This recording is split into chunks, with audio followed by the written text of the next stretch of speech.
Hey everybody, welcome back. Today, we're going to be talking about why we're leaving Florida.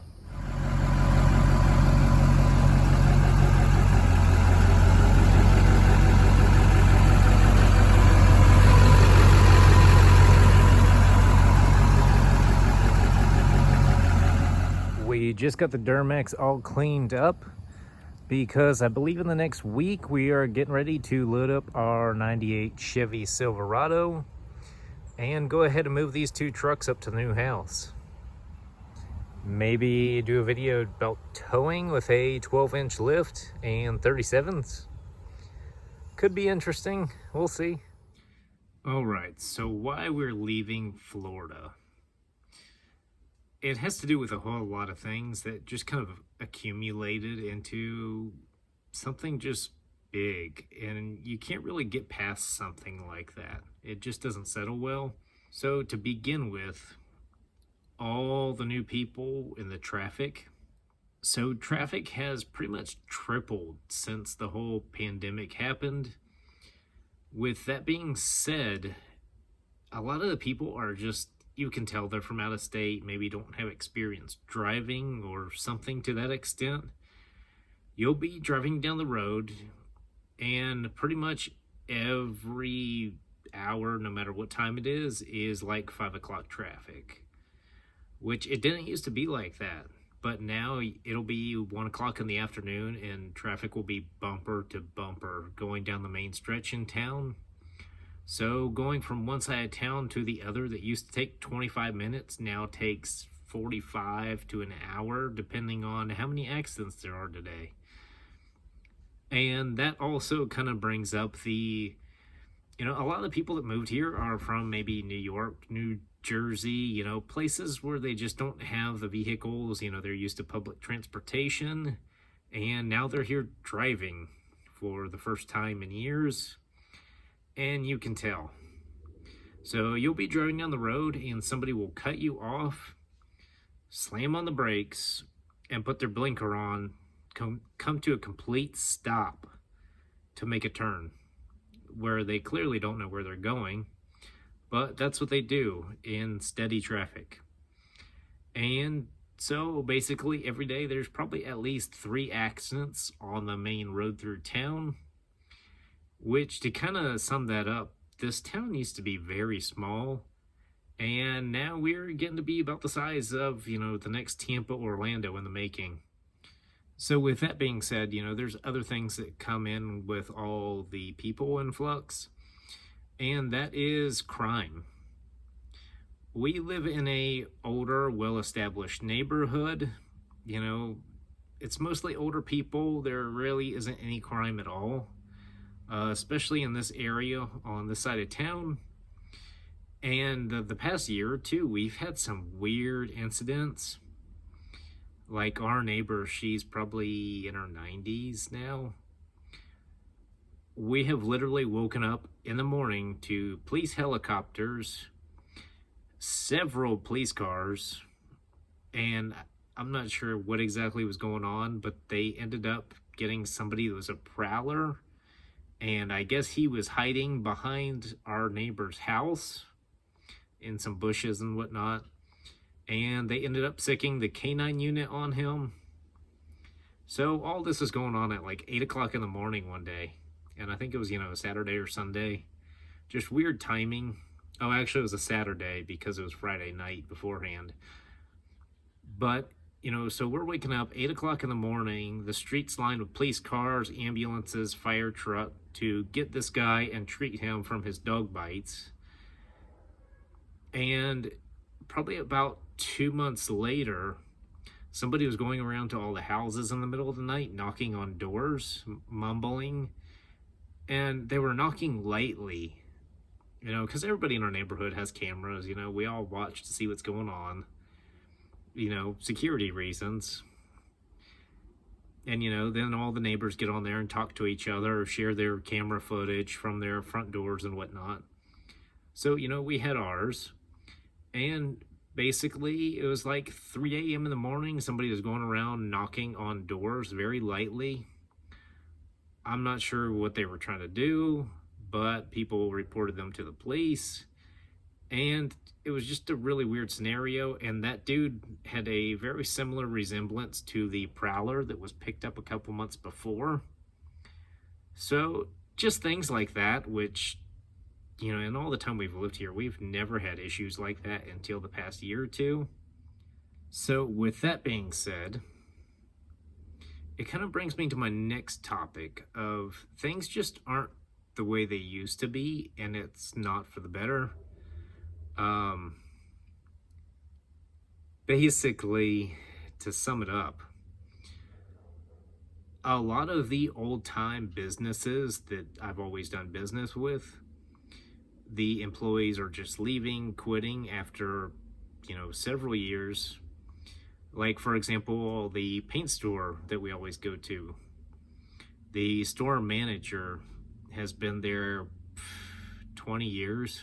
He's known me since I was 16, going in there for the first time to buy paint for one of my vehicles. And, you know, it's gotten to the point where he's just fed up and tired of it. He put in his 2 weeks, he quit, and that's that. He left the paint store. And, a lot of the people that used to work there just, passed away. They were all older. So pretty much the whole old crowd is gone. So if I want to keep going to the paint store, it's going to be completely new people there. And that's kind of weird after 20 years of, the same business, going to them for everything I need. Aside from that, are local salvage yards. With the whole situation, everybody knows what I'm talking about. So used car prices are up. So our salvage yard hasn't been buying the cars they used to because everybody else is overpaying for the cars. So they don't have the inventory they used to, which basically our local salvage yard is getting ready to sell out again. Not sure if I can say that or not, but if they see this, I'm sorry. So that'll actually be the second time since the pandemic. The original salvage yard that used to be a U-Pole was awesome. They had, fourth gen Rams that you could go pick parts off of in the U-Pole. And, if y'all are familiar, most of the U-Poles don't really have cars newer than like 2009, just because of the prices and whatnot. But the old salvage yard used to, basically they had a side where they would bring the new trucks in, pull the beds off, the high dollar items, and then throw what's left of the trucks out in the U-Pole yard. Same with a lot of the newer cars, BMW 7 Series, pretty much brand new ones, Challengers, things like that. And so they were kind of known for, being a higher end U-Pole yard, which they ended up selling out to Phoenix Parts, Auto Parts, something like that, Phoenix. Still a good company, but, they pull their own parts. You don't go in there to pull your own. And, that's just not fun for me. Then you have the upcharge of them pulling the parts and things like that. But, so our U-Pole is pretty much about to be gone again. And again, that takes all the people I've known forever back out of it. So again, starting over, finding another U-Pole, that's not going to be fun. So, there's the accumulation of all that stuff. But also, we're moving to where my family is. And ironically, my guy from the paint store, his family is where we live. So, I'll still see them and whatnot because, that's who we go fishing with. And also, it's wild that our house here is worth what it is now. So for a third of the money, we're into a bigger house, going from 1 acre to about 15 for a third of the money. And that's just kind of what set everything in motion of, it's just not worth staying here, in my opinion. Dealing with the traffic, that, everything takes longer to get from A to B, more people, it's more congested. It's just exhausting. And, you can't really get time back in your life, but, you can go enjoy your time more elsewhere. And that's kind of how we're viewing it as well. From there, if you don't know, my dad also retired recently. I say retired loosely. He's still involved in the business, but it is what it is. So, with that happening, we really don't need to be in Florida anymore because, that was my full time job, is working for my dad's company. And if he isn't working there anymore, there really isn't a point for me to be there anymore. So, with that being said, we don't really need our house in Florida anymore because with his company, they had distribution centers all over the Southeast. So, that kind of frees me up a little bit, less traveling, less to deal with.